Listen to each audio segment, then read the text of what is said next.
Hi అండి. తెలుగు శ్రోతలందరికీ నమస్కారం. పాణిగ్రహణం నవల వింటున్నాం. అందులో ముందు భాగంలో జరిగినది సావిత్రి తన భర్త అన్నగారైన రాఘవులు బావుమర్దికి లీలావతిని ఇవ్వనని రాఘవులకి జగదంబకి ఖచ్చితంగా చెప్పేస్తుంది సావిత్రి. లీలావతి తన తల్లి ఆరోగ్యం కోసం ఆ పెళ్లి చేసుకుంటాను అని అంటుంది. కానీ సావిత్రి ససేమిరా ఒప్పుకోదు. ఇలా సాగుతూ ఉంది కథ. ఇంకా ఇప్పుడు 4వ భాగం ఏం జరిగిందో తెలుసుకుందాం.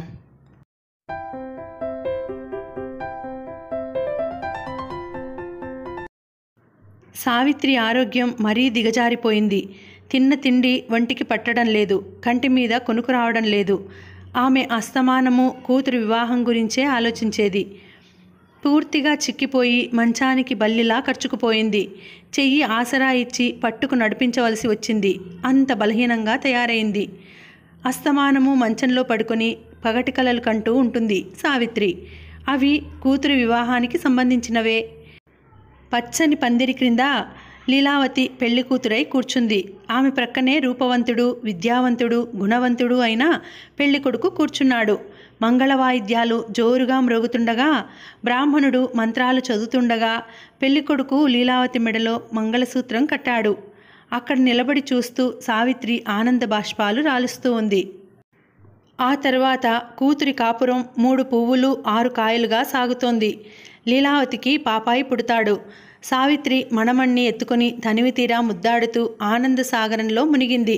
అలా ఉండేవి ఆమె పగటి కలలు. ఇక్కడ భూమిలో బంగారం కుండ దొరికి ఉంటే ఎంత బాగుండును, నా పిల్ల పెళ్ళి వైభవంగా చేసుకుందును కదా అనుకునేది మనసులో. ఆమెకి ఆశలు, కోరికలు ఎన్నో ఉన్నాయి. అదృష్టం మాత్రం మంచిగా లేదు. సావిత్రి పుట్టింటి వారికి లీలావతి ఉత్తరం రాసింది. తల్లి ఆరోగ్యం బాగాలేదని ఒకసారి వచ్చి చూసిపోమ్మని.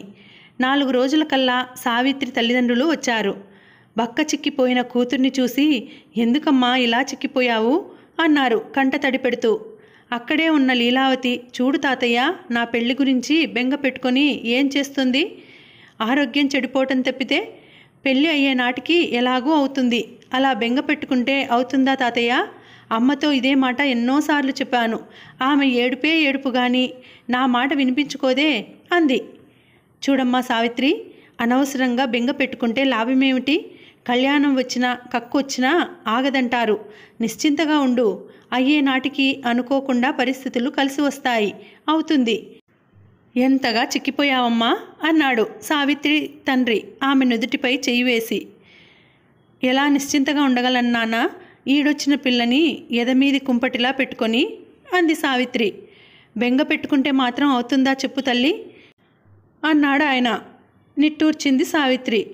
రాత్రి భోజనాలయ్యాక సావకాశంగా అందరూ మాట్లాడుకుంటున్నారు.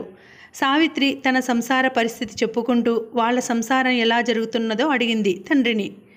మీ జీవనం ఎలా జరుగుతున్నది నాన్న? ఉన్న ఆ చారెడు భూమి బాగా పండుతోందా అడిగింది. ఉన్న 4 పొలంలో పనిచేస్తాం సావిత్రి. బాగానే పండుతోంది. చేసిన కష్టం వృథా పోవడం లేదు. నీ తమ్ముడు పెళ్లికి చేసిన అప్పు ఏటేటా కొంత తీరుస్తూ మిగిలిన ధాన్యం మా జీవనానికి పెట్టుకుంటున్నాము అన్నాడు సావిత్రి తండ్రి. భోజనానికి ఇబ్బంది కలగకపోతే సరి, సంతృప్తి పడింది సావిత్రి. మేము ఏదైనా ఇంత సాయం చేసి లీలావతి పెళ్లి జరిపించుదామన్నా మా దగ్గర ఏమీ లేదు. ఏదైనా పొలం అమ్మి చేద్దామన్నా భూమి కూడా ఎక్కువగా లేదు. 5 సంవత్సరాలు నీ భర్త మా కుటుంబాన్ని పోషించాడు సావిత్రి. లీలావతి పెళ్లి చేసి ఆయన రుణం తీర్చుకోవాలని మనసులో ఉంది. సంబంధం చూసి ఏదో ఒక తంటాలు పడి లీలావతి పెళ్లి చేసేద్దాం. నువ్వు మాత్రం బెంగ పెట్టుకోవద్దమ్మా అన్నారాయన. అటువంటి పని ఏది చేయకు నాన్న. ఇప్పుడే మీరు ఇబ్బంది పడుతున్నారు. మళ్ళీ ఏదైనా పొలం అమ్మితే మీ గతేమిటి? ఆ వచ్చే పంట రాకుండా పోతుంది. ఏదో ఒక మాదిరి మీరు బ్రతుకుతున్నారు. నాకదే సంతోషం. పిల్ల పెళ్ళికి నేను మీ నుండి ఏమీ ఆశ పెట్టుకోలేదు అంది సావిత్రి. ఆమె మాటకి ప్రతివాదమేమీ చేయలేదు తండ్రి. కాసేపు ఊరుకుండి, మేము రేపు వెళ్ళిపోవాలి. అక్కయ్యని లీలని తీసుకురమ్మని నీ తమ్ముడు మరీ చెప్పాడు. ప్రయాణానికి సిద్ధం కా సావిత్రి అని చెప్పాడు. నా ఆరోగ్యం కాస్త నయమైతే వస్తాను నాన్న. ఈ రోగంతో వచ్చి మీ ఇంట్లో పడితే మీకు ఎంతో ఇబ్బంది కలుగుతుంది. నాకు మాత్రం సంతోషం ఏముంటుంది? ఇంట్లో అటు ఇటు నవ్వుతూ తిరిగే శక్తి లేనప్పుడు. అందులో అది పల్లెటూరు, డాక్టర్లు ఎవరుంటారు గనక ఇక్కడే ఉండి మందో మాకో తీసుకుంటాను. కాస్త నయమైతే నేను పిల్ల వస్తాం అని చెప్పింది సావిత్రి. మరునాడు వెళ్ళిపోయారు సావిత్రి తల్లిదండ్రులు. వారం రోజులు గడిచాయి. సావిత్రి శరీరంలో మంచి మార్పుకి బదులు చెడ్డ మార్పే వచ్చింది. లీలావతికి భయంగానూ దుఃఖంగానూ ఉంది తల్లి పరిస్థితి చూస్తుంటే. ఒకనాటి సంధ్యా సమయాన పెరట్లో తులసికోట దగ్గర మంచం మీద పడుకుంది సావిత్రి. లీలావతి తల్లి పాదాలు పిసుకుతూ కూర్చుంది. సంధ్య చీకట్లు అదృశ్యమైపోయి చంద్రకాంతి ప్రవేశించింది. వెన్నెలలో చుట్టూ ఉన్న పూల మొక్కలు, దానిమ్మ చెట్టు, ఆ ప్రక్కనే అరటి చెట్లు. అరటి చెట్లలో 2 గిలకల బావి అందంగా కనపడుతున్నాయి. సావిత్రి ఆకాశం కేసి చూస్తోంది. ఆమె కన్నుల్లో అశ్రువులు నిండి ఒక్కొక్క బొట్టే క్రిందికి జారుతున్నాయి. బ్రతుకుతానన్న ఆశ ఆమెలో పూర్తిగా సన్నగిల్లింది. పిల్ల వివాహం చేయకుండానే పోతున్నానన్న బాధ ఆమె హృదయాన్ని దహించేస్తోంది. నేను పోయాక నా లీల గతి ఏమవుతుందో, ఎవరు దగ్గరకు తీస్తారు? జాలి లేని ఈ లోకులతో ఎటువంటి బాధలు పడవలసి వస్తుందో, నా తల్లికి ఎటువంటి కష్టాలు పొంచి ఉన్నాయో అని తలిపోయసాగింది వెక్కి వెక్కి ఏడుస్తూ. లీలావతి తల్లిని ఓదారుస్తూ, ఏడవకే, పెళ్ళి కాకపోతే ఏమైందమ్మా? నాకు ఈ జీవితమే హాయిగా ఉంది. అనవసరంగా పెళ్లి బెంగ పెట్టుకొని నీ ఆరోగ్యం పాడు చేసుకున్నావు. నాకు పెళ్ళి వద్దు, ఏమీ వద్దు. నేను నీ దగ్గరే ఉంటాను. నిన్ను వదిలి ఎక్కడికి పోనమ్మా అంది దుఃఖస్వరంతో. సావిత్రి నిట్టూర్చి, ఇప్పుడు నీ కన్యా జీవితం వికసించని మొగ్గ. నీ భగవద్భక్తి గాని నీ సత్ప్రవర్తన గాని ఈ మొగ్గని వికసింపచేయలేవు లీలా. నువ్వు పెళ్లి చేసుకొని సంసార స్త్రీవై పతిసేవలో నీ జీవితం గడిపిన నాడే ఈ మొగ్గ విప్పారి పరిమళం వెదజల్లుతుంది. స్త్రీ జన్మ పరిపూర్ణత పొంది ధన్యత గాంచేది ఒక్క పతిభక్తిలోనేనమ్మా లీలా. నేను బ్రతికి ఉన్నా చనిపోయినా ఇదొక్కటి జ్ఞాపకం పెట్టుకో అంది. లీలావతి కాళ్ళు ఒత్తటం ఆపి తల్లి పాదాల మీద ముఖం పెట్టి కన్నీరు కార్చసాగింది. సావిత్రి చెప్పసాగిందిలా, మీ నాన్న బ్రతికి ఉండగా అన్య దైవాలని నేను పూజించలేదు. వారినే నా దైవంగా భావించిన నాకు మరొక దైవం ఉన్నాడని అనిపించలేదు. ఆయన్ని ప్రేమించాను, పూజించాను. నా భర్త శరీరం భగవంతుని మంగళ స్వరూపంతో లీనమైన ఆయన రూపు నా హృదయంలో సజీవంగానే ఉంది. లోకుల దృష్టిలో ఈ తనువు వైధవ్యం పొందినా నేను నిజంగా వైధవ్యం పొందలేదు. నా భర్త సజీవుడే, నేను సౌభాగ్యవతినే. ఈ భావమే నా మనసులో కలగకుంటే నా ఆత్మ ఈ తనువులో ఇంతకాలం కూడా నిలిచేది కాదు. ఆ భావమే నాకు బలాన్నిచ్చి నిరాశ చెందకుండా సంతృప్తిపరుస్తోంది. ఆగి కన్నులు మూసుకుంది సావిత్రి. ఆమె ఆత్మ అంతర్ముఖమై భర్త రూపుని సందర్శిస్తూ ఉండవచ్చు. లీలావతి లేచి ఇంట్లోకి వచ్చింది. గోడకి సావిత్రి శ్రీరాముల ఫోటో వ్రేలాడుతోంది. అక్కడ నిలబడి ఫోటోలోకి చూస్తూ ఉండిపోయింది లీలావతి అశ్రుపూరిత నయనాలతో. తల్లి ఒంటి నిండా సొమ్ములతో, నుదుట పెద్ద కుంకుమ బొట్టుతో లక్ష్మీదేవిలా కనపడుతోంది. ఆమె ముత్తైదువుగా ఉన్న రోజుల్లో చాలా అందంగా ఉండింది. ఇప్పుడు బాగా సన్నబడిపోయింది. ఫోటోలకి తలజేర్చి తండ్రి బ్రతికి ఉన్న నాటి తన జీవితపు రోజులు గుర్తుకు తెచ్చుకోసాగింది లీలావతి. లీలావతి అంటే అమ్మా నాన్నకి ఎంతో ప్రేమ. ఆమె బడి నుండి వచ్చే వేళకి తండ్రి కొట్టు మూసేసి ఇంటికి వచ్చేసేవాడు. బడి నుండి రాగానే తండ్రి ఒడిలో కూర్చుని కాసేపు బడి కబుర్లు చెప్పేది. తర్వాత తల్లి పలహారం పెట్టి కాఫీ ఇచ్చి తల దువ్వి జడవేసి బయటికి పంపించేది ఆడుకోవటానికని. రాత్రి కాగానే 1 గంట సేపు చదువుకునేది. అంతే, ఎక్కువసేపు చదవనిచ్చేవాడు కాదు తండ్రి. రాత్రి పడుకునేటప్పుడు అమ్మా నాన్న ఇద్దరి మధ్య ఆమెని పడుకోబెట్టుకొని ఏమేమో ముచ్చట్లాడేవారు. ఏవేవో గాలిమేడలు కట్టేవారు కూతురి భవిష్యత్తు గురించి. లీలావతి పుట్టినప్పుడు ఒక సాధువు ఆమె ముఖం చూసి, ఈమె గొప్పింటి కోడలవుతుంది, దైవభక్తి సంపన్నురాలవుతుంది అని చెప్పాడట. ఈ మాట మీదే వాళ్ళు గాలిమేడలు కట్టేవారు. తండ్రి అనేవాడు, లీలని డాక్టరీ చదివించి ప్రజాసేవకి వదిలేద్దాం అని. పెళ్లి చెయ్యరు అని అడిగేది తల్లి. డాక్టరీ చదివిస్తాను, ఆ తర్వాత ఆమె ఇష్టం, పెళ్లి చేసుకోవాలని ఉంటే చేసుకొని అనేవాడు తండ్రి.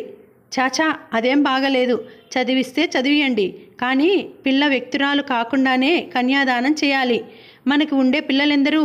చిన్నతనంలో పెళ్లి చేసి అచ్చటా ముచ్చటా చూసుకోకుండా అభ్యంతరం చెప్పేది తల్లి. అలా సాగేది వాళ్ళ సంభాషణ. తండ్రి కోరిక తీరకుండానే ఆయన జీవితం చాలించుకున్నాడు. తల్లి కూడా తన కోరిక తీర్చుకోకుండానే కన్ను మూసే దినం దగ్గరికొచ్చింది. తన దీన స్థితి తలుచుకునే కొద్దీ లీలావతి గుండె చెరువయింది. లాయర్ మధుమూర్తి గారు వార్తాపత్రిక చూస్తున్న వారల్లా లోపలికి కేకేశారు భార్యని. ఏమేవ్, శుభవార్త, ఇలా ఓసారి వచ్చిపో అని. విశాలాక్షి చేస్తున్న పని వదిలేసి ఏమిటో చెప్పండి అంటూ వచ్చింది. భర్త నగుముఖంతో శుభవార్తే, మరి మాకు ఏం ఆనందం చేకూర్చుతావు విసు అన్నారు. ఊరించక చెప్పును చెప్పండి, తొందర చేసింది విశాలాక్షి. సతీ పాసయ్యాడు. ఊరికే పాసవలేదు, ఫస్ట్ క్లాస్లో పాసయ్యాడు. మరి మాకేమిటి బహుమానం అన్నాడు. మధ్యలో మీకేమిటి బహుమానం, సతీ పాసైతే అందామె నవ్వుతూ. మంచి మాట చెప్పి సంతోషం కలిగించలా అన్నారు ఆయన. మీరు చెప్పకపోయినా ఎలాగూ తెలిసేదిగా అంది విశాలాక్షి.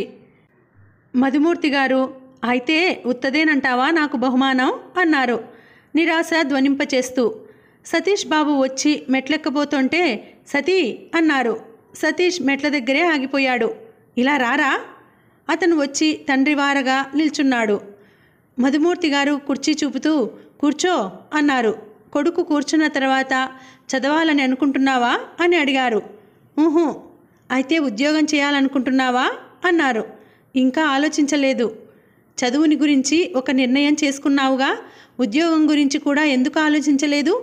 ఈ విషయంలో ఒకటి చెప్పదలుచుకున్నాను. ఇంకా చదివితే అభ్యంతరం చెప్పను, కానీ ఏ పని లేకుండా సోమరిగా ఉండటం నేను సమ్మతించను. త్వరలో ఉద్యోగం చూసుకుంటే బాగుంటుంది అన్నారు ఆయన. సతీష్ మౌనం వహించాడు. మధుమూర్తి గారు ఒకసారి గొంతు సవరించుకొని, చదువు ఇంతటితో ఎందుకు ఆపివేస్తున్నావు?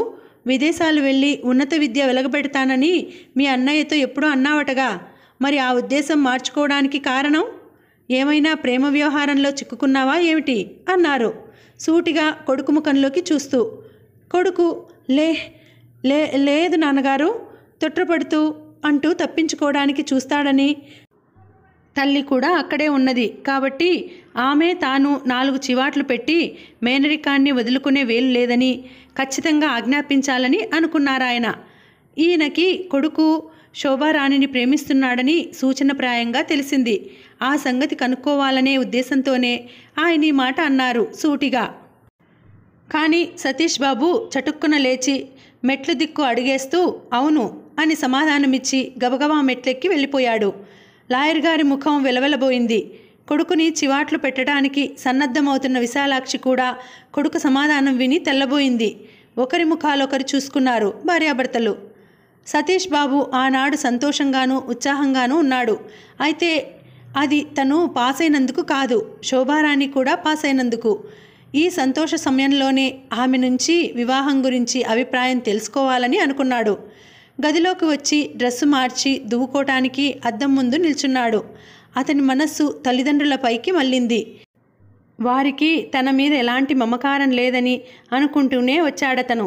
అంచేత అతని మనస్సు అనురాగం అందించే అన్య స్త్రీపై లగ్నమైంది. అతను శోభారాణి నుంచి కోరుతున్నది అనురాగం, ఆప్యాయత అంతే. మరింకేమీ కోరి ఆమెని ప్రేమించలేదు. ప్రతి వ్యక్తి కొరకు బాగా తప్పించేవారుండాలని అతని వాంఛ. గబగబా అలంకారం ముగించుకొని శోభారాణి కోసం వెళ్ళాడు. ఆమె వాలు కుర్చీలో పడుకొని పాడుకుంటోంది సన్నగా. సతీష్ వెళ్ళి ఆమెకు ఎదురుగా కూర్చున్నాడు కుర్చీలో. 5 నిమిషాల వరకు ఎవరూ ఏం మాట్లాడలేదు. తర్వాత సతీష్, ఇంకా ఏం చేయాలనుకుంటున్నావు శోభ అని అడిగాడు. ఏమో, అది మా నాన్నగారి ఇష్ట ప్రకారం అందామె. నీ ఇష్టం ఎలా ఉంది అడిగాడు.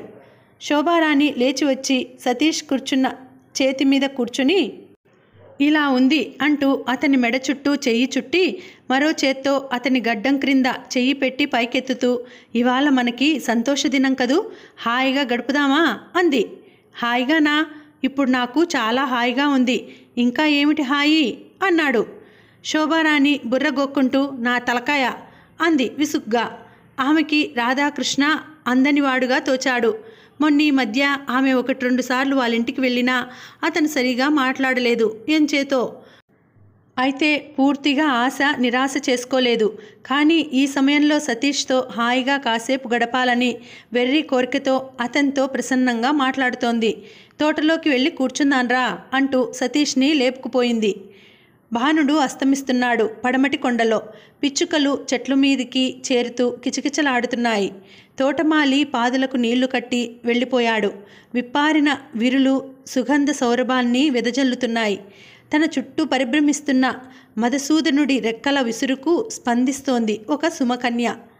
శోభారాణి మాట్లాడుతూ హఠాత్తుగా సతీష్ బాబు చెయ్యి పట్టుకొని, నువ్వు నన్ను ప్రేమిస్తున్నావా సతీష్ అంది చిరునవ్వుతో.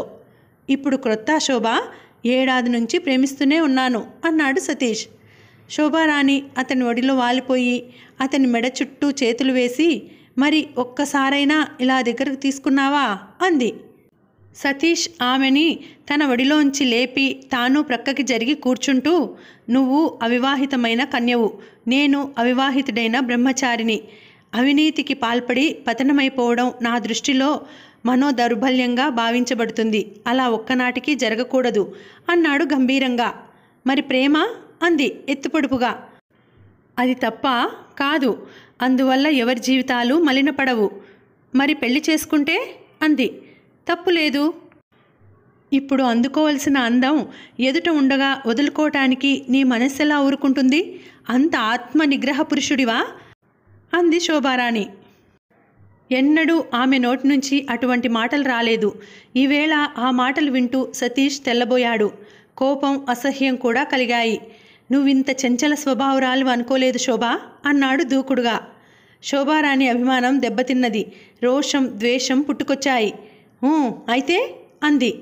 అందుకే పెళ్లి చేసుకుందాం, త్వరగా మీ నాన్నతో చెప్పి ముహూర్తం ఏర్పాటు చేయించు అన్నాడు. పెళ్ళా నవ్వింది శోభారాణి. నేనన్నానా ఎప్పుడైనా పెళ్లి చేసుకుందామని? అనకపోతే నీ మనసులో లేదా అన్నాడు. లేదు. మరైతే నా ఒడిలో పడుకోవడానికి నీకు సిగ్గు వేయలేదా కఠినంగా అడిగాడు. సిగ్గేమిటి, నువ్వేగా చంచల స్వభావరాలివి అన్నది అంది. తొందరపడి ఏదో అన్నాను శోభ, క్షమించు అన్నాడు సతీష్. సరిగ్గానే అన్నావులే, నేను అటువంటి దాన్నే. నీలాంటి ఏడుపు ముఖాన్ని చేసుకుంటే నా జీవితం దుఃఖభాజనమే అవుతుంది. నేనెన్నడూ నీ అర్ధాంగిని కావాలని అనుకోలేదు. అంతకంటే తెలివి తక్కువ ఉండదు. నేనేదో నవ్వులాటికి అంటున్నానని అనుకునేవు, నిజంగా అంటున్నాను. వెళ్ళు సతీష్, మళ్ళీ నాకు కనిపించకు రోషంగా అనేసి అక్కడి నుంచి వెళ్ళిపోయింది విసురుగా శోభారాణి. సతీష్కి ఆమె మాటలు ములుకుల్లా నాటాయి. ప్రాధేయపడటానికి ఆమె వెంట పడలేదతను. చాలా సంతోషం శోభ, మొదటే తెలిసినందుకు నేను చాలా అదృష్టవంతుణ్ణి. శీలానికి విలువనీయని స్త్రీని కట్టుకొని జీవితమంతా బాధపడే గతి పట్టేది. బ్రతికించావు, కృతజ్ఞుణ్ణి ఆమెకు వినపడేలా బిగ్గరగా అనేసి వెళ్ళిపోయాడు. రోడ్డు మీద నడుస్తుంటే శోభారాణిని గురించిన చెడు వార్తలు తను విన్నవి గుర్తుకు రాసాగాయి. తను ఆమెను ప్రేమిస్తున్నాడు కాబట్టి ఆ వదంతుల్ని నమ్మలేదు. ఓహ్, మోసపోయాను ఈ ఆడదాని నటన చూసి అనుకున్నాడు. మరునాటి ఉదయం సతీష్ బాబు బల్ల మీద ముఖం పెట్టి తల మీద చేతులు పెట్టుకు కుర్చీలో కూర్చున్నాడు. లీలావతి వచ్చి, చిన్నబాబు కాఫీ చల్లారిపోతుందట, రమ్మని చెప్పారు అని చెప్పింది. సతీష్ ప్రాధేయపూర్వకంగా, కొంచెం తెచ్చి పెడతావు, నేను క్రిందికి రాలేనిప్పుడు అన్నాడు. లీలావతి వెళ్ళి తెచ్చి ప్రక్క స్టూల్ మీద పెట్టింది కాఫీ కప్పుని. ఖాళీ కప్పుని తీసుకొని పోవడానికి గడపలో నిల్చుంది. లీలావతి తెచ్చి అక్కడ పెట్టిన కాఫీ కప్పుని చూడలేదతను. 5 నిమిషాలు గడిచిపోయినాయి. కాఫీ చల్లారిపోతుంది చిన్నబాబు అంది లీలావతి. సతీష్ గద్దిస్తున్నట్లు, ఎంతసేపు అయింది తెచ్చిపెట్టి అన్నాడు.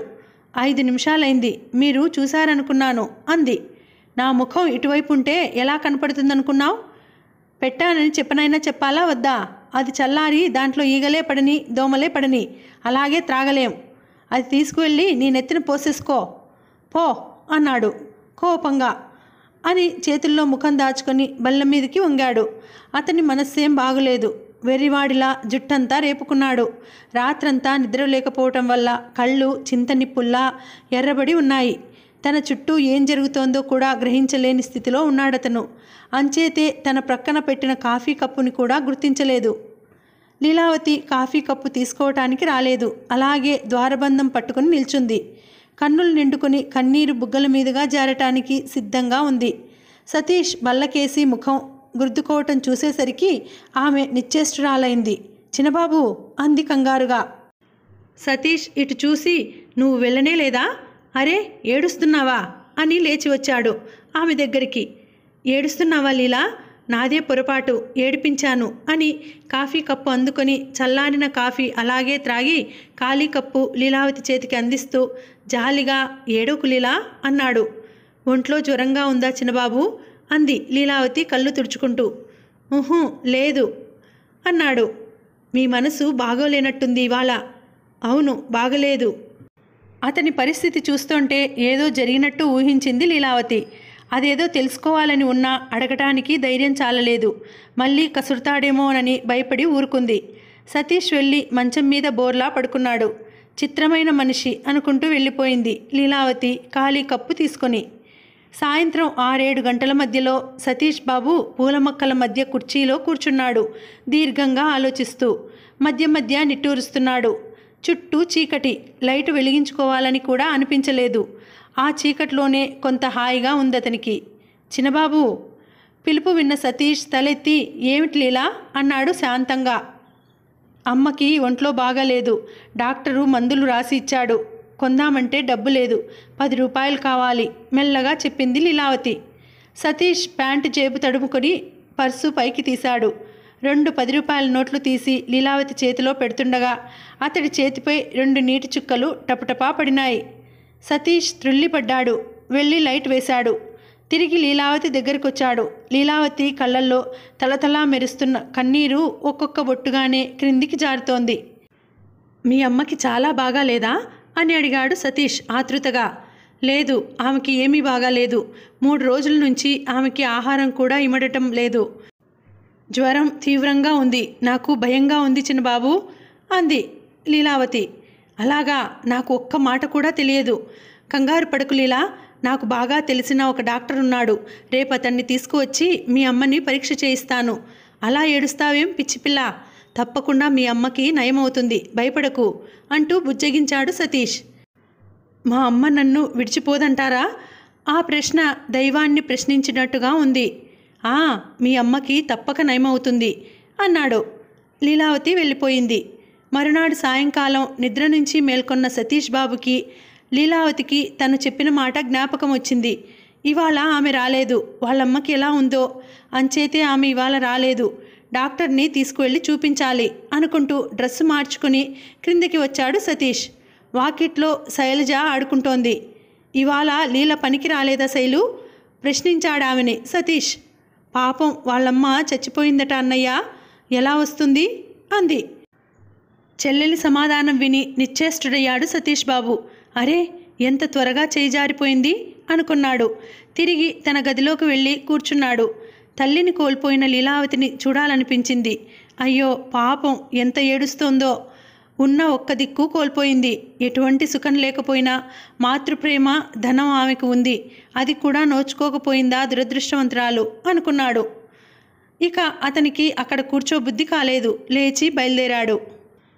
లీలావతి ఇల్లు 1-2 సార్లు చూశాడు సతీష్ బాబు. కానీ ఎప్పుడూ ఇంట్లోకి వెళ్ళలేదు. రోడ్డుపై వెడుతూ అటువైపు చూశాడు. వాళ్ళ ఇంట్లోకి వెళ్ళడం ఇదే ప్రథమం. కంచె దగ్గర వెదురు తలుపు తెరిచే ఉంది. లోపలికి అడుగు పెట్టాడు సతీష్ బాబు. నీలాల నింగిలో దశమిచంద్రుడు చిందిస్తున్న లేవెన్నెలలో విచ్చిన పూలతో లతలు విషాదంగా తలలూపుతూ అతనికి స్వాగతమిచ్చాయి. ఒక్క క్షణం తను వచ్చిన పని మర్చిపోయి అక్కడే నిలబడి తోటని పరికిస్తూ పరవశించిపోయాడు అతను. చక్కని తోట, ప్రశాంతంగా ఉన్న ఆ తోట మధ్యలో చిన్న ఇల్లు. ఆ చిన్న ఇంటిలో వెలుతురు లేదు. చీకటిగా నిశ్శబ్దంగా ఉంది.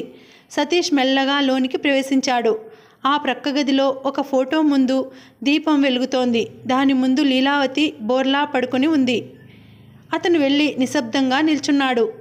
అతను అలా ఎంతసేపు నిల్చున్నాడో సమయం తెలియలేదు. అంతసేపు లీలావతి చైతన్యహీనురాల్లా నిశ్శబ్దంగా పడుకొని ఉంది. ఆమె నిద్రపోతోందో లేక ఏడ్చి ఏడ్చి అలసి నిశ్శబ్దంగా పడుకుని ఉందో తెలియదు. అతను మెల్లగా లీలా అని పిలిచాడు ఆదరభావంతో. ఆమెలో చైతన్యం కలగలేదు. సతీష్ మళ్ళీ పిలిచాడు. లీలావతి మెల్లగా తలెత్తి చూసింది. ఆమె ఏడవాలని ప్రయత్నిస్తూ పెద్దగా ఏడవలేకపోతోంది. మళ్ళీ తలెత్తి ఫోటోలోకి చూసి పెద్దగా ఏడవాలని ప్రయత్నిస్తూ అసక్తురాలై ముఖం నేలకేసి దబదబా బాదుకో మొదలుపెట్టింది.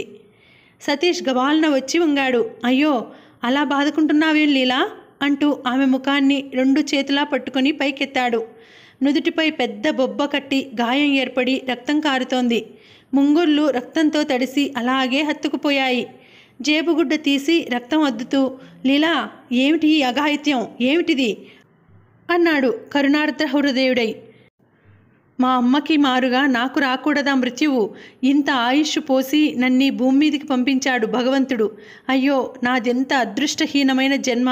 నాకింక ఎవరున్నారు? ఈ మొండి జీవుడు ఇంకా ఎందుకున్నాడో ఈ తనువులో అంటూ వాపోయింది.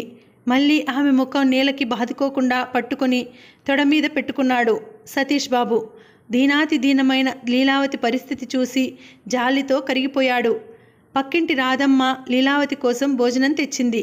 ఈవిడని అత్తయ్య అని పిలుస్తూ ఉంటుంది లీలావతి. సావిత్రికి ఈవిడకి ఎంతో స్నేహం. సావిత్రి మరణానికి ఈమె ఎంతగానో దుఃఖించింది. వంటగదిలో భోజనం పెట్టి లీలావతిని పిలవటానికి వెళ్ళింది రాధమ్మ. గదిలో లీలావతిని ఓదారుస్తున్న ఆ అందమైన యువకుణ్ణి చూసి ఆశ్చర్యపడింది. ఖరీదైన సూటు, చేతికి బంగారు గొలుసు, గడియారం, ఎడమ చేతి వ్రేలికి ఉన్న ఉంగరం అదంతా పరీక్షించి ధనవంతుల బిడ్డడు అని నిర్ణయించుకుంది. రాధమ్మ వీళ్ళకేమైనా ఇతను బంధువా, లేకుంటే ఈ పేదరాలింటికి ఎందుకు వస్తాడు అనుకుంటూ మౌనంగా నిల్చుంది. అతనెవరో తెలుసుకోవాలని ఆతృత పడుతోంది మనసు. సతీష్ బాబు ఆమెను గమనించలేదు.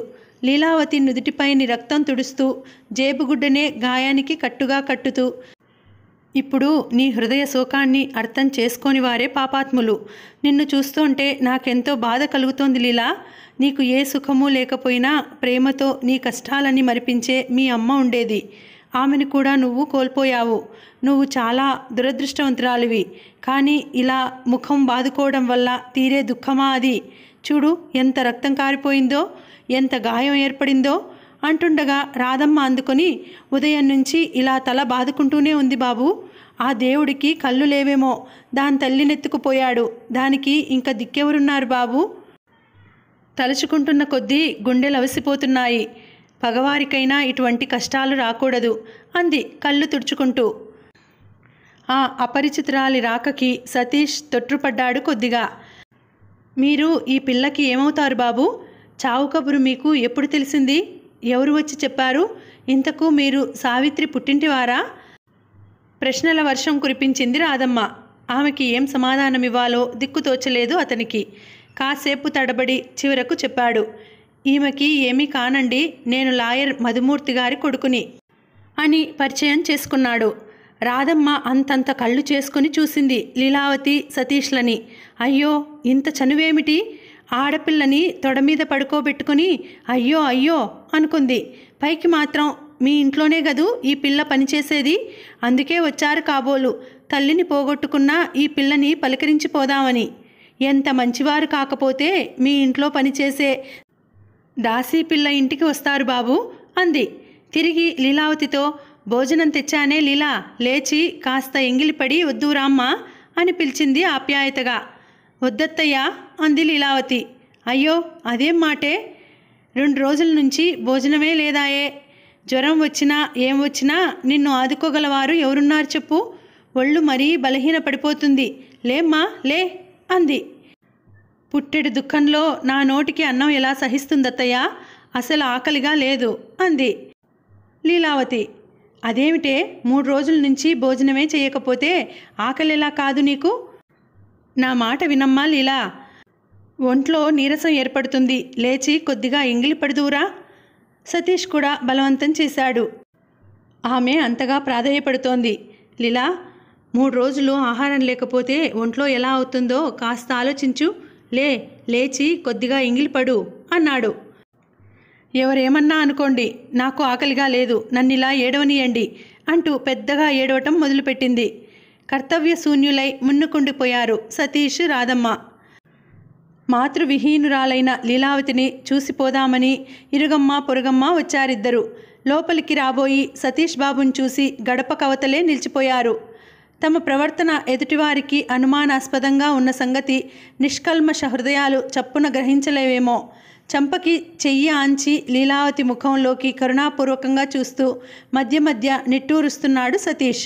లీలావతి నోటి నుంచి ఏడుపు రావటం లేదు కానీ ఆమె కళ్ళు ఏకధారగా వర్షిస్తున్నాయి. సతీష్ ప్యాంటు తడిసిపోతోంది. భోజనం అక్కడే పెట్టాను, నీకు ఆకలైనప్పుడు తినమ్మా, ఇంట్లో చంటిది నిద్రపోలేదు, ఇంకా ఏడుస్తోందో ఏమో అని చెప్పి యువతలకొచ్చింది రాధమ్మ. ఇరుగమ్మ పొరుగమ్మ అనుసరించారామెని. కంచె దగ్గర ఆగి గుసగుసగా ఆయన ఎవరే రాధమ్మ అని అడిగింది ఒక ఆమె. వాళ్ళింట్లోనేనట లీల పనిచేస్తోంది, లాయర్ గారి కొడుకట ఆ అబ్బాయి అంది రాధమ్మ. ఎవరో బంధువేమో అనుకున్నాను రాధమ్మ. మరి అదేమిటే ఆ పిల్లని తొడ మీద అలా పెట్టు కూర్చున్నాడు? ఎటువంటి దుఃఖ పరిస్థితుల్లో అయినా ఏ సంబంధం లేకుండా అంత చేరువలో ఉంటారంటావా? హవ్వ సిగ్గుచేటు, మగాడికి లేకపోయినా ఆడది, దానికైనా సిగ్గు బిడియం ఉండక్కర్లేదు. నేను అదే అనుకుంటున్నానే రత్నం. వాళ్ళిద్దరినీ అలా అంత చేరువుగా చూసేసరికి నా ఒళ్ళు జలధరించింది. మనల్ని చూసి అయినా దూరంగా జరగరే కర్మ అంది రాధమ్మ. మరొక ఆవిడ, ఎంతకాలం నుంచి సాగుతోందో సావిత్రి అగ్గిలాంటి మనిషే, దీని పెళ్లి బెంగతోనే కృషించి కృషించి చచ్చింది కానీ వీళ్ళ వ్యవహారం కళ్ళబడి ఉంటే సావిత్రి ఇంతకాలం కూడా బ్రతికేది కాదు, తెలిసిన తక్షణం ఉరిపోసుకు చచ్చేది అంది కనుబొమ్మలు ఎగరేస్తూ. పాపపుణ్యాలు పైన భగవంతుడికి తెలుసు, మనకెందుకు లేవే, ఇంట్లో పిల్ల ఏడుస్తోందో ఏమో వెడతాను అంటూ వెళ్ళిపోయింది రాధమ్మ. ఆ ఇద్దరు మహిళలు కాసేపు గుసగుసలాడి వెళ్ళిపోయారు. లీలావతి బాగా అలసి ఉన్నది. ఆమెకి ఎప్పుడు నిద్ర పట్టిందో సతీష్ బాబు అలాగే కూర్చుని ఉన్నాడు. అతనికి నిద్ర వస్తోంది. తొడ మీద లీలావతి గాఢ నిద్రలో ఉంది. సతీష్ కొనికిపాట్లు పడుతూ ఆమె మీదికి తూగాడు. లీలావతి మేల్కొని, అయ్యో మీరు ఇలాగే కూర్చున్నారా అంటూ లేచి కూర్చుంది. సమయం అర్ధరాత్రి మించి ఉండవచ్చు. భోజనం లేకుండా మీరు నాతో పాటు ఇలా? సతీష్ మాట్లాడే స్థితిలో లేడు. అతనికి నిద్ర తూగుతోంది. లీలావతి శక్తినంతా కూడగట్టుకొని లేచి పక్క వేసింది. సతీష్ పడుకొని నిద్రపోయాడు. తెల్లవారింది. లీలావతి పడుకున్న చోటు నుంచి లేవలేకపోయింది. ఒళ్ళు జ్వరంతో కాలిపోతోంది. తల దిమ్మెక్కినట్టుంది. సతీష్ ఆమె పరిస్థితులు చూసి డాక్టర్ని తీసుకువచ్చాడు. ఆ దీనురాలి పట్ల నిజమైన సానుభూతి చూపినవాడు ఒక్క సతీష్ మాత్రమే. ఆమెకి లోకంలో అతనొక్కడే ఆత్మీయుడు. అతను కోప్పడినప్పుడు కోప్పడతాడు, కఠినంగానే మాటలు అంటాడు. కానీ అతనిది అతి సున్నిత హృదయం. బాధితులని చూస్తే అతని హృదయం ఆవేదనాభరితమవుతుంది. సాధ్యమైనంత వరకు వారి బాధలని శాంతింపచేయాలని అతని హృదయం తపన పడుతుంది. అతని మనస్తత్వం కొంతైనా అర్థం చేసుకోగలిగింది ఒక్క లీలావతి మాత్రమే. అతనంటే భయమూ ఉంది, అతని యందు భక్తిభావము ఉంది. డాక్టరు లీలావతిని పరీక్ష చేసి ఒక ఇంజెక్షన్ ఇచ్చాడు. ఒక చీటీ మీద కొన్ని మందులు రాసి సతీష్కి ఇచ్చి, ఆమెకి జ్వరం తగ్గేదాకా అన్నం పెట్టకూడదు, పళ్ళు, పాలు, బార్లీ, గంజి ఇవ్వవచ్చు అని చెప్పాడు. డాక్టర్ గారికి సతీష్ బాబుకి మంచి స్నేహం ఉంది. ఇంతకు ముందే సతీష్ ద్వారా లీలావతి సంగతులు విన్నాడు డాక్టర్. అయితే సతీష్, ఈమెకి ఎవరూ లేరన్నావు, మరెవరు చూస్తారు ఈమెని? ఈమెకి గంజి కాచిపోయటం, ఈమెని కాస్త కనిపెట్టుకు ఉండటానికి ఒక ఆడమనిషి ఉంటే బాగుండేది. పాపం చాలా విచార స్థితిలో ఉంది ఈమె అన్నాడు డాక్టర్. సతీష్ నవ్వి, ఇక ఆడవారి కోసం ఎక్కడికి పోవాలి డాక్టర్? ఇక నేనే ఆడదాన్ని కావాలి అన్నాడు. అందులో తప్పేముంది సతీష్? అనాథలకి ఆ మాత్రమైనా సహాయం చేసే హృదయం లేకపోతే మానవ జన్మ నిరర్థకం. లోకంలో ఇటువంటి అనాథలు ఎందరో ఉన్నారు. వారికి సహాయం చేసే మహానుభావులు ఉన్నారు. లేకపోతే ఈ భూమి తలక్రిందులైపోయేది అన్నాడు డాక్టర్ ఉపన్యాస ధోరణిలో. అది సరేగాని డాక్టర్, బార్లీ గంజి ఎలా తయారు చేస్తారు అడిగాడు సతీష్. చెప్పాడు డాక్టర్. సతీష్ జ్ఞప్తి పెట్టుకున్నాడు తయారు చేసే పద్ధతి.